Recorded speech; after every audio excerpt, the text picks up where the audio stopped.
Bueno, Alex, encantadísima de verte, es una emoción Hola, eh, Adrián. conversar con vos en directo después de que he conversado tantas veces en diferido, porque soy habitué de tus videos y de tu podcast. Muchas eh, gracias, Adriana, muchas gracias.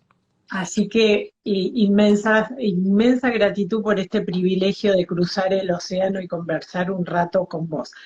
Justo cuando te estaba sumando, les comentaba a quienes ya nos están acompañando que el título de la charla lo tuvo, lo dio la longanimidad, porque esa fue la palabra que me llevó hacia vos. En algún momento en esta entropía de las redes apareció la palabra longanimidad y que me encantó, amo las palabras yo y su significado, y ahí te conocí, con lo cual me parecía que además era un concepto tan poderoso que quería invitarte a que abriéramos esta charla con esa idea y que nos contaras por qué longanimidad y por qué crees que tuvo tanta resonancia como en mí en mucha otra gente. Muchas gracias, Adriana, en primer lugar. A saludarte también muy cariñosamente y más viniendo este encuentro de la mano de un amigo admiradísimo y queridísimo que es la inmensa alma Alejandro Lodi. Así que un saludo también a mi querido maestro, así lo considero, y amigo Y bueno, Alejandro Lodi. así también Ah, lo siento yo. la longanimidad es una virtud. La palabra viene del latín, es muy bonita la etimología para podernos situar siempre en la raíz del conocimiento, ¿no? La etimología de las palabras nos ayuda mucho a ubicarnos. Longa anima, del latín, longa anima, alma grande, alma que se extiende, alma poderosa. Es un sinónimo, longanimidad, de la palabra magnanimidad. Magna anima, gran alma, longa anima. En el diccionario se define la longanimidad como de dos maneras. Primera, grandeza y constancia de ánimo ante la adversidad. Por lo tanto, una persona longánime es una persona que, que se crece, que tiene una resiliencia. A mí me gusta definir la longanimidad, es una definición subjetiva, como la resiliencia que se sostiene en el tiempo. Mm. Porque podemos ser resilientes ante determinados embistes, golpes, dificultades de la vida, pero la longanimidad es esa persona que ha incorporado como virtud la resiliencia en su existencia. Por tanto, grandeza y constancia de ánimo en la adversidad. Y la segunda definición me pareció reveladora, porque dice literalmente benignidad, clemencia, generosidad. De lo cual, Adriana, se puede deducir que las personas que son resilientes en el tiempo, las personas con mucha longanimidad, son personas bondadosas, son personas que se entregan y que por lo tanto la clave de la resiliencia y de la longanimidad es la capacidad de amar, es el amor.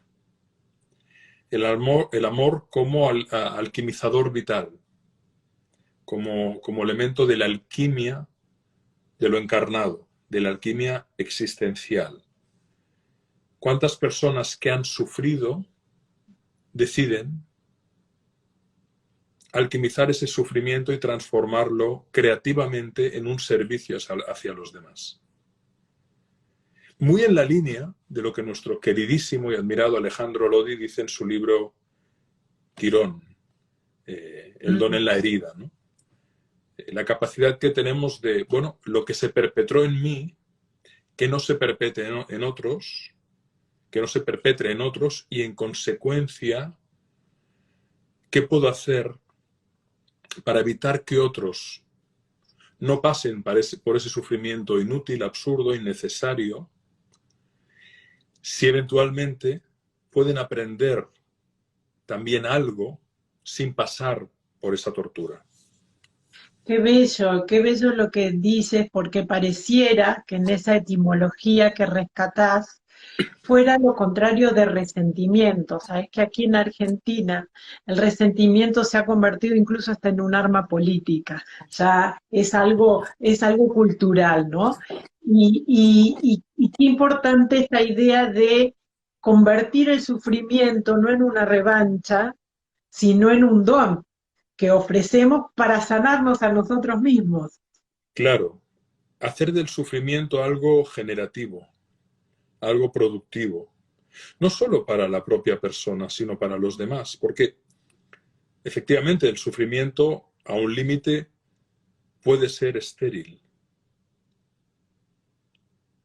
pero en el otro extremo el sufrimiento puede ser un catalizador, una palanca, un trampolín de transformación espiritual, emocional, física, vital, enorme.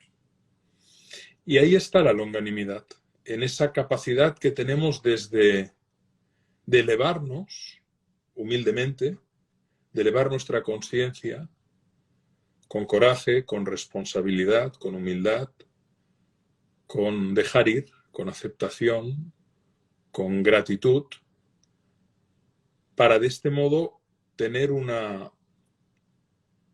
vivencia de lo que es radicalmente distinta. Esa frase, que quizás es mi aforismo favorito, esa frase de Marcel Proust: aunque nada cambie, si yo cambio, todo cambia. Mm. Es así. Y me parece que aquí también está un poco la clave de tu obra más exitosa, que es la buena suerte, que también me sorprendió en cuanto que me hizo pensar esa otra etimología. Uno a veces asocia suerte al azar, ¿no? Y dice, tengo mala suerte porque me tocó. Y de alguna manera resignificas ese sentido de suerte en este propósito. ¿Qué te llevó a jugar con ese concepto que el vulgo a veces lo tira para el otro lado?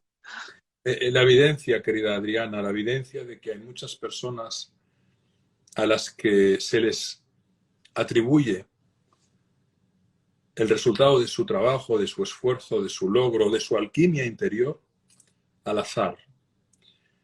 Si alguien te ve a ti, ve la calidad de tus entrevistas, de tu trabajo, de todo lo que hay detrás, qué suerte que puedas hacer lo que haces, hablar con quien hablas. Sí, pero ¿qué hay en eso? Mm.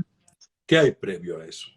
¿Cuántas personas han pasado por enormes esfuerzos, por enormes dolores, separaciones, traumas, maltratos, injusticias? En lugar de convertirse en cínicas, malas personas o resignadas y amargas, deciden hacer una alquimia interior y con las piedras que le tiraron construir un hogar propio y para los demás. Una cosa es el azar y otra bien distinta, bueno, lo que decía Arthur Schopenhauer, ¿no? O por lo menos se atribuye el aforismo a él. También se le atribuye a Pascal. El azar reparte las cartas, pero tú las juegas. Y es evidente, sea de quien sea la frase original, es evidente que constantemente en nuestra vida se nos van repartiendo cartas, constantemente. A mí me gusta utilizar un símil, ¿no? Hay personas que se encuentran con un trébol de 4 hojas y le arrancan una. Hay personas que necesitan jugar a decir, soy víctima, he tenido mala suerte. No estoy diciendo que no haya personas desafortunadas, claro que las hay. Y todos en algún momento de nuestra vida hemos tenido sufrimientos muy desafortunados, enfermedades graves, muertes de seres amados, cuando no toca y como no toca, en lo que sería esperable en un transcurso de una vida sin que una persona muera joven o muera por accidente súbitamente, ¿no? Todos hemos tenido momentos de mala suerte generada por circunstancias que no controlamos. Frente a eso, está la pregunta tan pequeña: ¿qué puedo hacer, por pequeño que sea, para hacer que la vida sea más bella aquí y ahora? Así de simple. ¿Qué puedo hacer Que por pequeño que sea? Sí, no, y pensaba que de alguna manera también es una gran metáfora de estos tiempos que estamos viviendo y lo que hemos vivido. O sea, han sido tiempos durísimos para toda la humanidad, pero lo que uno ve ahora que ya podemos tomar una distancia en el balance es que ante la misma adversidad no todos reaccionaron de la misma manera. Hubo gente que incluso lograron hasta dar un salto de calidad en sus vidas, mientras otros sentían que, ¿no? que los hados le generaban ese inconveniente. ¿Cómo has vivido estos tiempos? Bueno, en mi caso te refieres. No, quiero Bueno, decir que ah, cómo lo has visto, también en tu caso obviamente, pero también en sí, general entiendo, en el entiendo, contexto. entiendo. La verdad es que hay de todo porque hay, si se pudiera expresar de alguna manera, hay muchos niveles de conciencia. No todo el mundo tiene la información que tú y yo tenemos, y que muchas amigas y amigos que están aquí han tenido porque han ido a buscar. ¿Y por qué la han Eso. ido a buscar? ¿Por qué la han ido a buscar? ¿Por inquietud personal o por procesos de crisis o por tragedias? Normalmente llegamos a la terapia, al análisis personal, a la búsqueda de conocimiento, ya sea desde la filosofía, la psicología, los arquetipos, los mitos, la astrología, a partir de querer encontrar respuestas para comprender y ver más claro, para ayudar a construir una mirada a la vida más rica y más matizada. Evidentemente, una persona que ha nutrido su alma con diálogo, con lectura, con reflexión, con análisis, con meditación, con terapia, por convicción o por obligación para sobrevivir, gestionará las adversidades, los reveses, las incertidumbres de la vida de una manera muy distinta o bien distinta a aquella persona que no ha recibido esa información. Porque nadie está equivocado, a lo sumo mal informado. Es una cuestión de información. Es una cuestión de tener acceso a un conocimiento que cambia tu conciencia. Y por lo tanto, las personas que no han tenido esa información han vivido la pandemia a lo mejor desde la amargura, Mm. desde la rabia, y otras lo han vivido como una oportunidad para reflexionar, detenerse, plantearse nuevas maneras de hacer, de vivir, de ser, de estar. Yo creo que no podemos juzgar a nadie. Cada cual hace lo que puede con lo que tiene. Y cada cual tiene su momento de madurez y cada cual tiene su momento de sus procesos de alquimia. Mm. Algunos habrán vivido la pandemia como una meditación con los ojos abiertos y otros lo habrán vivido como una profunda agresión. Y no estoy diciendo que el virus no sea una agresión, claro que lo es, Mm. pero de, detrás de lo que nos pasa está lo más importante, que es qué hacemos con lo que nos pasa. Y aquí hay algo también interesante de estos tiempos, porque quizás nunca antes la humanidad tuvo tanta información disponible y accesible, eh, y de pronto también necesitamos algún guía que nos ayude a navegar en estos vastos océanos de la información. ¿Cuánto ayudan personalidades como la tuya o como la de Alejandro? ¿Cuántos son necesarios o cuánto puede uno mismo trazar el camino? Al final, cada una y cada uno es maestro de sí mismo. Lo que sucede es que por un mecanismo de sincronicidad, el mensaje aparece cuando la persona lo busca. Y ese mensaje puede aparecer en forma de libro, en forma de un vídeo inesperado, en forma de un directo de Instagram, en forma de un mensaje por WhatsApp. Nunca sabes. Lo que está claro es que ese mismo mensaje lo recibirá otra persona y no lo valorará porque no resuena en su ser, porque no le aporta un valor.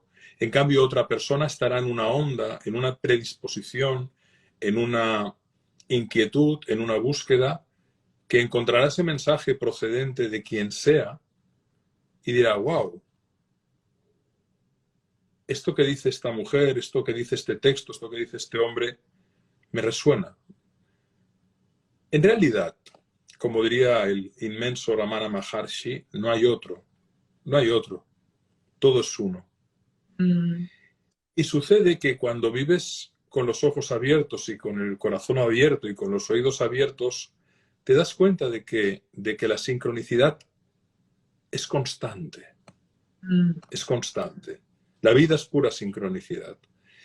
Y en esa apertura se te revelan personas, situaciones, informaciones, libros, vídeos, que te pueden ir elevando tu manera de ver, tu manera de entender cada vez más compasivamente, cada vez más abarcantemente, cada vez más lúcidamente. Y en la medida que el espíritu se eleva, el alma gana grosor también. Es una paradoja, pero es así. Ganas experiencia, ganas contenido, ganas reflexión, el alma gana grosor y el espíritu se eleva. Te das cuenta de que en realidad nada es tan importante y que si algo es el motor universal de todo, es el amor. Y aquí me permitiré hacer una pregunta un poco más personal, pero creo que Por ilustra. supuesto, las que quieras. ¿Cómo alguien que viene de las ciencias empresariales de pronto encuentra que su camino en la vida lo lleva a este dar humanista, ¿no? Es decir, ¿en qué momento en tu propia vida esas sincronicidades empezaron a llevarte por el camino que te trajo hasta aquí? En realidad, Adriana, yo estudié empresariales porque mi papá era artesano, tenía un taller de artes gráficas, era un magnífico dibujante, ilustrador y fotógrafo, y a él le hacía mucha ilusión que yo trabajara con él en la imprenta familiar y en el negocio de diseño gráfico familiar. Y yo amaba profundamente a mi padre. Y estudié para complacerle y para estar cerca de él. Pero en realidad mi vocación, ya de muy pequeño, fue comprender la esencia del ser humano. Llámale psicología, llámale filosofía, ponle la etiqueta que quieras. Y sobre todo me inquietaba ya de muy pequeño cuando en la escuela veía que un muchacho maltrataba a otro. Yo tenía la suerte de ser grande y fuerte y siempre me ponía del lado del que era abusado para defenderle, siempre. Pero lo que tenía más fuerza de esa experiencia para mí no era la posible agresión que procuraba yo frenar, sino entender qué llevaba al agresor a perpetrar la agresión. Es decir, ¿por qué hay personas que disfrutan haciendo daño o que necesitan hacer daño para trasladar a otros lo que les han hecho así? Y ya de muy pequeño sentí una enorme fascinación no solo por los mecanismos psicológicos, sino por el origen espiritual de la vida, ¿no? O el origen de la vida desde el punto de vista científico. Es decir, ¿qué lleva a la consciencia? ¿Qué lleva a un niño a preguntarse quién soy yo? Esa es la gran cuestión. O a una niña, ¿quién soy yo? ¿No? ¿De dónde sale la pregunta quién soy yo? ¿Por qué nos hacemos la pregunta mirándonos al espejo y no reconociendo ese cuerpo? ¿Quién soy yo? ¿De dónde venimos? ¿A dónde vamos cuando morimos? Y todo eso ya de muy pequeño me llamaba mucho la atención, el fenómeno de la muerte, ¿no? Yo ya muy precozmente leía los libros de Elizabeth Kubler-Ross o de Raymond Moody o de José Luis Cabuli. Entonces, bueno, es algo que yo creo que llevamos. Yo creo, y lo digo abiertamente, yo creo en la reencarnación, pero no por una creencia, sino porque en mi caso, para mí, hay muchas evidencias. Y creo que cada alma que se encarna viene con un bagaje y hasta con una memoria. Sí. Y en mi caso, pues había una serie de condicionantes que ya me despertaban un enorme interés por lo que podríamos llamar hoy inteligencia emocional, inteligencia social, inteligencia espiritual, inteligencia psicoafectiva, etcétera, ¿no? Y por lo tanto estudié empresariales no por convicción, porque en realidad no era algo que me gustara, sino por estar cerca de mi papá, y luego con el tiempo pues mi vocación fue abriéndose camino a estar en lo que estoy haciendo ahora, que es realmente una vocación. Y tan sanadora. Algo me respondiste eh, en esta respuesta en el sentido de con qué se alimenta Alex Rovira para poder compartir estas ideas. Siempre escucho relatos, películas, libros, autores que compartimos. Eh, Ahí también hay unas llaves de camino. ¿Qué es lo que te nutre en estos tiempos? Yo creo, Adriana, que las fuentes que nos nutren a todos, en mi caso yo te citaré las mías, ¿no? Pero son varias. Durante muchos años he sido muy lector, fui muy precoz y muy lector. Y aprendí técnicas de lectura rápida y leí muchísimo y mucho. O sea, quiero decir, muy rápido y mucha cantidad ya en la infancia, en la adolescencia y en la juventud. Luego, por supuesto, me gusta mucho el cine, me gusta mucho la música y las artes en general y cualquier forma de creación, ¿no? Luego vino la época del trabajo personal, 14 años de psicoanálisis, estudio a fondo de muchas herramientas terapéuticas, análisis transaccional, Gestalt, programación neurolingüística, terapia breve, terapia estratégica, sistémica, constelaciones familiares, leídas, estudiadas y aplicadas, vividas, y muchas otras. Y de todo eso se creó un crisol que ha dado lugar a un conjunto, a una mirada, pero luego, como decía Hermann Hesse, llega un punto en la vida en que ya no necesitas tanto leer de los libros, sino, él lo expresaba así, en las enseñanzas que te transmite tu propia sangre, ¿no? Mm. Porque realmente también, en ese sentido, Sócrates tenía mucha razón. Solo sé que no sé nada, pero en ese no saber está la verdadera sabiduría. Exacto, exacto. Porque en ese no saber, en ese vacío, en esa verdadera, digamos, rendición, surge la revelación. Yo creo que vivimos en la falacia de pensar que nosotros pensamos. En realidad somos pensados. Yo no respiro, soy respirado. Yo no lato, soy latido. Yo no pienso, soy pensado. Yo no vivo, soy vivido por un espíritu muy superior. Llámale Dios, llámale Brahman, llámale lo que es. Somos manifestaciones individuales, somos la gota en el océano, pero somos océano. Y lo que define la gota es algo artificial. ¿Dónde comienza y acaba la gota? Cuando flota en el aire, la ves delimitada, pero en realidad cuando cae en el océano es puro océano. Y en esa apertura surge la revelación. En esa apertura, yo ahora mismo no estoy pensando lo que te estoy hablando. Esto está siendo dicho. Y no está siendo dicho por la cosa Rovira. Somos vividos por algo mucho más grande que nosotros, de dónde venimos y dónde vamos. Como decía muy bien Teilhard de Chardin, no solo somos seres materiales que tenemos experiencias espirituales, somos seres espirituales que nos encarnamos.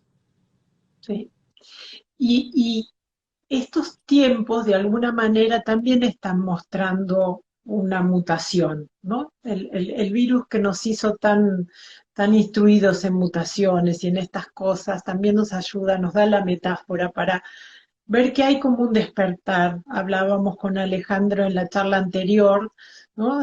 La pregunta era, ¿por qué todo el mundo ahora empezó a hablar de astrología y de pronto gente que nunca se hubiera relacionado con estos saberes empieza por lo menos a a preguntar qué es esto del eclipse que vamos a tener próximamente. Eh, en tu experiencia, en tu vastísima experiencia de talleres, ¿notas algún cambio en esa demanda de herramientas para pensarse? Claro, Adriana, pero ¿qué ocurre? Que es que no hay una realidad. Hay miles de millones de realidades, tantas como seres humanos existen en el planeta. Y desde la realidad de la cosa Rovira, evidentemente, evidentemente que constato una evolución aceleradísima de la conciencia en Mm, miles de personas con las que tengo interacción presencial o digital cotidianamente. ¿Pero por qué? Porque ya la misma narrativa que estamos teniendo tú y yo ahora y la mm, calidad de la generosidad y el amor de las interacciones de las personas que están aquí son mm, una manifestación de una onda, sí. de un tipo de luz. Y por lo tanto, en esa convocatoria de esa onda energética nos encontramos. Y entonces te encuentras con personas que apuestan por la sobriedad, que apuestan por la ecología, que apuestan por la conciencia, que apuestan por la cultura, que apuestan por la humildad, que apuestan por el aprendizaje constante desde el desaprendizaje. Y claro, hay otros mundos, pero están en este, decía Paul Eluard, y así es. En realidad no hay una realidad. En la medida en que tú cambias tu conciencia, entras en el umbral de otra realidad. Desvelas la Matrix. Sí, sí, y es muy potente. Tengo que confesar que además, ¿no? A mí me toca a veces entrevistar a grandes señores y políticos y tal, y cuando uno empieza a encontrar desde otro lugar la posibilidad de establecer un diálogo, se da cuenta, ¿no? Que una cosa es una entrevista y otra cosa es una conversación, un encuentro de alma. Una cosa es el que tiene que hacer un personaje y representar un papel para defender un interés, y otra es la conversación desnuda de dos seres humanos que, que se acaban olvidando de que hay una cámara. Yo sé que tenés otro compromiso y vamos a respetar eh, Tenemos tiempo, Adriana, tenemos sí, sí, 25 sí, minutos más.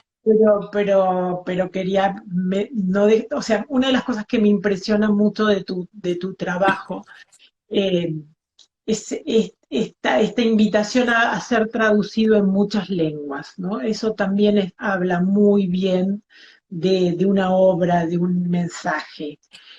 ¿Cuál es esa experiencia? Imagino yo, y ahí me corregirás, no he tenido ese privilegio, eh, pero creo que cuando una obra se traduce a muchas lenguas es porque late en esa esencia de lo humano que va más allá de un idioma. ¿Cuál ha sido esa experiencia y cuál ha sido quizás la más inquietante en ver la portada impresa en otros grafemas? Bueno, la verdad es que genera mucha impresión. Personalmente, jamás he perdido la capacidad de emocionarme, ni de conmoverme, ni de sentir estupor. Al principio de la entrevista he percibido una emoción en ti y me he emocionado yo. Y eso no lo he perdido. No tiene ningún mérito, porque es como me gusta el dulce de leche y siempre me gustó. Entonces, no Somos tiene dos. mérito. No tiene mérito. No tiene mérito. Me gusta. Entonces, no dejo de sorprenderme, de emocionarme cuando veo, por ejemplo, la generosidad y la amabilidad de los comentarios. Me conmueve, y si los miro me despisto, porque pienso, qué bonita es esta persona, ¿no?, que está escribiendo esto. Sí.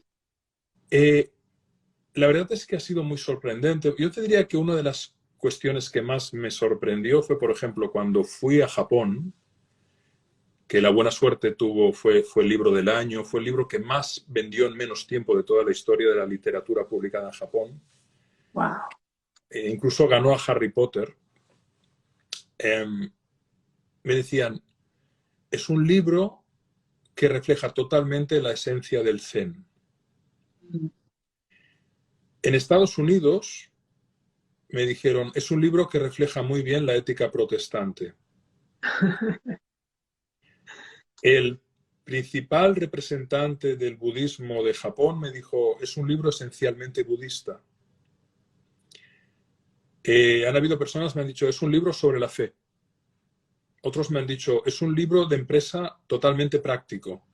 Es decir, el estímulo es lo que es. Y cada cual pone, como decía Baltasar Gracián, quien critica se confiesa. El Casi como, estímulo, el estímulo es como lo un que I Ching, es. Sí, como un I Ching. exactamente, exactamente. Entonces, bueno, eso es muy bonito porque te das cuenta de que hay mensajes que son universales y que se filtran a través del crisol de la experiencia subjetiva de quien lo recibe. Eso fue muy bonito. Y luego, desde luego, lo que más me impresiona y me conmueve, lo que más, es encontrar en lectoras y lectores de los libros que he escrito o de lo que publico en la página web o alumnos de los cursos de mi escuela digital o gente que ve vídeos en el canal de YouTube o en Instagram, de los contenidos en general, el encuentro que se produce en un instante. En un instante, la sensación de encontrarte con alguien que no sabe su nombre y apellido, que es desconocida o desconocido, pero que en un instante sientes que las almas se abrazan. Que hay un abrazo íntimo, profundo, porque hay un encuentro en una desnudez espiritual, no hay otro, no hay otro. Y esa experiencia es constante y genera un arrobo indescriptible. Y ahí hay una clave de estos tiempos. Me lleva pensando una idea, ¿no? De que cuando yo era pequeña, el mandato de mi madre cuando iba al colegio era no hables con extraños, ¿no? Y creo que era Eso casi un mandato de una generación, no hables con extraños. Y ahora de pronto, ahora estamos hablando con un extraño, no nos conocíamos previamente en directo, y hay una familiaridad que quizás yo no tengo con aquellas personas con las que he transitado años de mi vida. Eh, y creo que esa es una experiencia que han favorecido las redes sociales, que a veces son tan denostadas en otras cuestiones, pero que en esta nos han permitido pasar la mayor parte del día hablando con extraños. Y está muy bien. O sea, no era tan amenazadora como diría mi madre. ¿Qué te pasa con esta nueva forma, esta conversación expandida que tenemos? yo creo que es maravilloso. Yo creo que al final eh, el, las herramientas son las que son, es decir, con un destornillador puedes hacer mucho trabajo útil o puedes pinchar y dañar a alguien, pero es un destornillador. Igual que con una cerilla, yo acabo de prender una vela hace un rato antes de la entrevista, con una cerilla puedes quemar a alguien o incendiar una casa, provocar una catástrofe, o puedes encender un hogar y dar calor a tus amores y cocinar algo sabroso, aunque sea un pan tostado, ¿no? Qué rico, por cierto. Entonces, Ujú. las redes sociales, la tecnología es tecnología, es un canal. Ese canal se puede utilizar para la perversión o para la realización, para la separación o para la comunión, para el insulto o para la caricia. Y por lo tanto, si tú lo utilizas adecuadamente, puedes propiciar encuentros de altísimo valor subjetivo. Y en ese sentido, creo que son una herramienta muy útil que hay que saber utilizar, como toda herramienta, porque son complejas, porque tienen muchas dimensiones, cada vez más, pero en ese sentido yo me siento muy agradecido a la tecnología porque, por ejemplo, en la pandemia me ha permitido desde ver a mi mamá cara a cara y acompañarla hasta tener un encuentro como este que estamos teniendo, ¿no? Justo acá estoy leyendo un comentario que te pregunta cómo puedes estar en tantos lados, y bueno, creo que responde, ¿no? La tecnología también nos Sí, hace eso. es la tecnología y también aprender a organizarse. Al final la vida son hábitos, ¿no? Hay quien dice es mi destino a su inercia y hay quien dice es mi destino a sus hábitos. Y yo creo que aprendemos a vivir, aprendemos a organizarnos, aprendemos a gestionar y evidentemente, pues en la medida que tú te gestionas, tú puedes generar mucho contenido de valor. Es decir, a mí todo aquello que me ha sido útil en mi vida, me encanta compartirlo con los demás. Me gusta mucho decir una expresión que es, me gusta abrir el regalo juntos. Es decir, qué más bonito si te dan una caja de bombones que abrirla y compartir esos bombones con o esa botella de vino o ese té o ese cesto de frutas, ¿no? Y la tecnología permite eso. Miren qué bueno lo que dice Alejandro Lodi, qué bueno lo que dijo Kubler-Ross, qué bueno lo que dijo Germán Hesse, qué bueno lo que dijo quien sea, mujeres y hombres que nos iluminan la existencia, o incluso compartir reflexiones desde la subjetividad para propiciar un debate desde el acuerdo o desde el desacuerdo, pero un debate que al final nos obligue a reflexionar y que nos invite a abrir los ojos y el corazón, como decíamos antes. Muchos de nuestros contertulios ahora que nos preguntan por tus libros, en las cuentas de redes sociales de Alex Rovira van a encontrar muchísimo material, muchísimos. Pregúntenle a Google y Google va a ser generoso porque Alex está en muchos lados y en todos los lados hay un oído y una voz para dialogar. Ahora sí cerrando, porque creo que esta charla no va a acabar en este momento.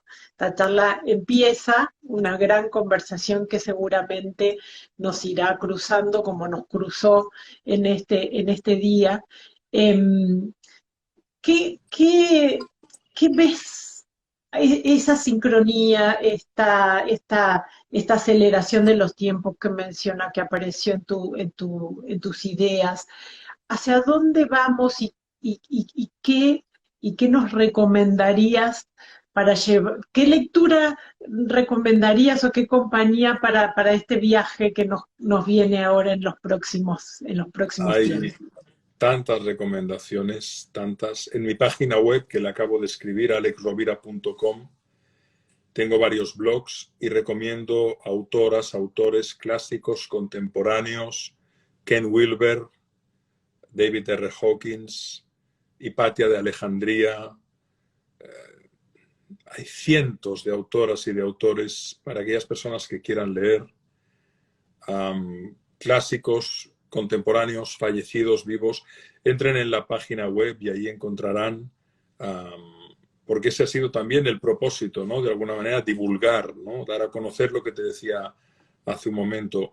Y respecto al futuro, mi mirada es optimista, a pesar de que evidentemente un optimismo realista, pies en el suelo y cabeza en las estrellas. El lenguaje de la realidad es la acción y nos toca trabajar para crear las circunstancias de una transformación individual y colectiva.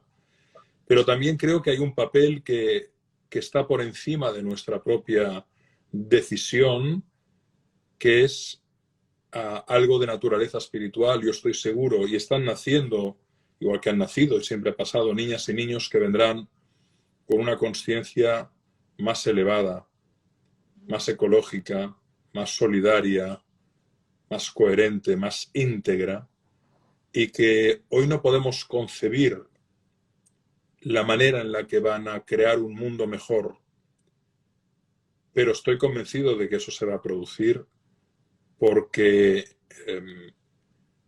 históricamente siempre ha sido así. Hace unos años nacieron unas chicas y unos chicos que han creado las plataformas que nos permiten dialogar ahora, por citar algo prosaico. Entonces, en ese sentido, yo creo que estoy observando también, yo tengo 3 hijos, la mayor tiene 24, el segundo tiene 22, la pequeña tiene 16.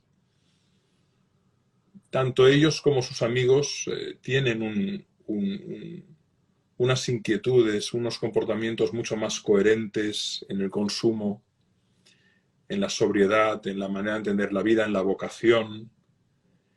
Y bueno, siempre habrá esa tensión dialéctica, ¿no? Yin, yang, tao, esos opuestos aparentes, pero pienso que crisis, crisálida, crisol, Cristo. Que toda crisis es la herida por donde entra la luz, pero también por donde sale tu luz. Qué maravilla. Pensaba que cada una de las palabras son parte de los valores que inspira la revista Sofía. Está nuestra directora acompañando y sé que está pensando lo mismo que yo. Alex, ha sido un inmenso privilegio conversar, conocerte personalmente, gracias a la sincronicidad de Alejandro Lodi también. Mándale un gran abrazo al queridísimo Alejandro Lodi. A todas las personas que nos escuchan les recomiendo la lectura del libro de Alejandro Lodi sobre el mito de Quirón, que aunque no sepan astrología, lo van a disfrutar muchísimo. Quirón, el don en la herida, creo recordar que es el subtítulo, o el don y la herida, tengo una duda. Quirón, Alejandro Lodi, ha sido el amigo que ha propiciado este encuentro entre Adriana y servidor, y hay que conocer la obra de Alejandro Lodi. Bueno, qué generoso. Yo recomiendo fervorosamente tus redes. Tus charlas siempre son inspiradoras. Leía por ahí a alguien que decía, yo lo tengo que escuchar varias veces porque nunca entiendo. Y de nuevo, ¿no? Pensaba, te mencionaba el I Ching porque son esos libros que uno abre en cualquier momento. Lo mismo pasa en el canal de Spotify, cualquier podcast que aparezca aleatoriamente, uno encuentra lo que el momento te está pidiendo. Infinitas gracias en nombre del equipo de Sofía. Un placer, Adriana. Estamos en contacto, repetimos conversación más adelante. Y nuestra gratitud también más sentida a todas las amigas y amigos que nos han acompañado y que han vertido tantas caricias tan generosamente durante todo la co-creación de este espacio entre todos. Totalmente. Ha sido verdaderamente emocionante, no solamente por tu persona, sino porque no han parado los corazoncitos y uno se pregunta, ¿dónde estaban esta mañana? ¿Dónde estaban? Un placer, un beso, un abrazo y hasta pronto. Muchas gracias. Hasta pronto. Gracias.